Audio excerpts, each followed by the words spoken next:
वाले की रेखा तुम्हारे हितों की रक्षा करेगी। मैं ऐसा ऐलान करना चाहता हूँ। राजनीति में आने के बाद मैं इस बात का पक्षधर हूँ कि राजनीति में आने के बाद अपनी निजी जिंदगी कुछ नहीं होती है। एक जोड़ है, एक कम छोटा जोड़ नहीं है भाई, एक जोड़ है। हम भारतीय जनता पार्टी के विचारों का इसलिए विरोध करते हैं कि उन्होंने राजनीति को आय का साधन बनाया।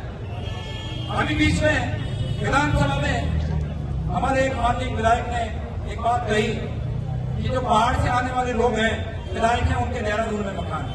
पहले तो मैं इस बात को इस रूप में कहना चाहता हूं कि भाई अगर राजधानी जहां होगी, सरकार जहां होगी, मकान वहां रखना पड़ेगा। पर गणेश मोदियाल का तो कारण भाई देहरादून में भी मकान नहीं है।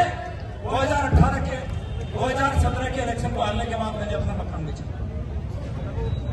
क्योंकि मेरे पे कर्ज हो गया था। और लेकिन सफेद भूमि गोपाल की मैं फ्री में दे रहा हूं, ना दे रहा हूं, फ्री में। एक कम बात है कि जहां रहता हूं फ्री रहता हूं और जब तक रहूंगा फ्री रहूंगा, एक पैसा नहीं पड़ता।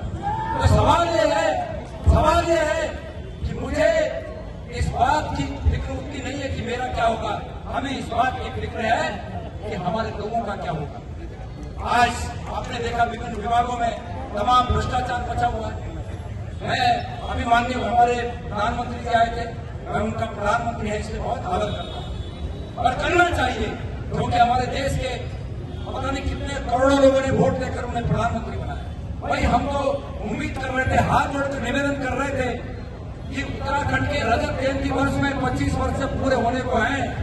ऐसे मौके पर तो हमारे प्रधानमंत्री यहाँ आए हैं, बड़े बड़े तोहफे हमें देने चाहिए थे और तोहफे हमें न देते, पहले से जो हमें मिलता आ रहा था कम से कम वो तो हमारा वापस लौटा देते।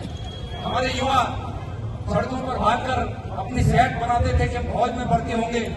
आज उनके सपनों पर तुम्हारा घात किया है केंद्र की सरकार ने।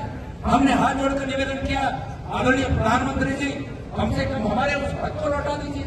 हमने हाथ जोड़कर निवेदन किया, आदरणीय प्रधानमंत्री जी इस प्रदेश की माली हालत आपके सरकार के होते हुए खस्ता हो गई है। हर गांव पे उल्लू बैठा है, अंजामे गुलिस्तां क्या होगा, हर जगह भ्रष्टाचार चरम पर है।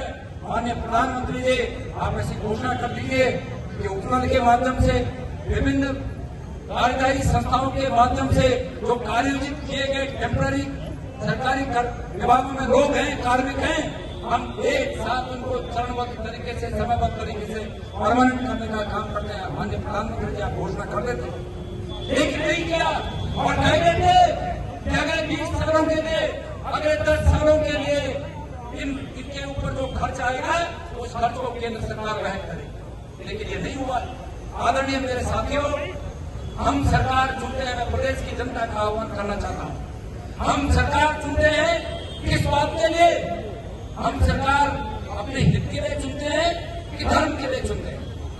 धर्म का हमारा काम, हमारे पुजारी हैं, हमारे विभिन्न धर्मों के जो लोग हैं वो अपने आप देख लेंगे।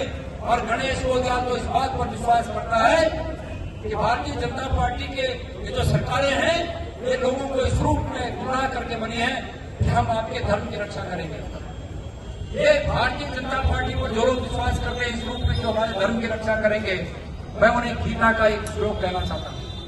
भगवान कृष्ण ने गीता में कहा, यदा यदा ही धर्मस्य ग्लानिर्भवति भारत अभ्युत्थानं धर्मस्य तदात्मानं सृजाम्यहम् पवित्राणाय साधूनां विनाशाय च दुष्कृतां धर्म संस्थापनार्थाय, क्या बोला? धर्म संस्थापनार्थाय संभवामि युगे युगे, ये बोला। अब ये बताओ, मैं भगवान कृष्ण के दिए गए इस वचन पर विश्वास करूं कि भारतीय जनता पार्टी के इन भावों पर विश्वास करूं? बताइए। हमारा संगठन कहता है धर्म संस्थापनार्थाय संभवामि युगे युगे। जब धर्म की हानि होगी मैं अवतार लूंगा। और इतने अवतार हमारे तमाम इतने अवतार हुए ना, हम सब इस बात को जानते हैं।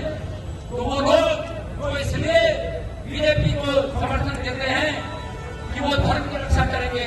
मेरे वो साथियों को मैं यहाँ से कहना चाहता हूँ कि असलियत में वो आपके धर्म की रक्षा नहीं करेंगे। धर्म के नाम पर अपनी तिजारत कर रहे हैं, अपने बच्चों को विदेशों में पढ़ा रहे हैं। आपके बच्चों में क्रांतिकारी बनाने के लिए अनाप शनाप झंडे पकड़ा रहे हैं और अपने बच्चों के लिए कई पुस्तकों के लिए धन इकट्ठा कर रहे हैं। सच्चाई ये है, किसी का धर्म खतरे में नहीं, तो इसकी रक्षा परमेश्वर ने करने का वादा किया हुआ है। तो मैं बहुत अधिक न कहते हुए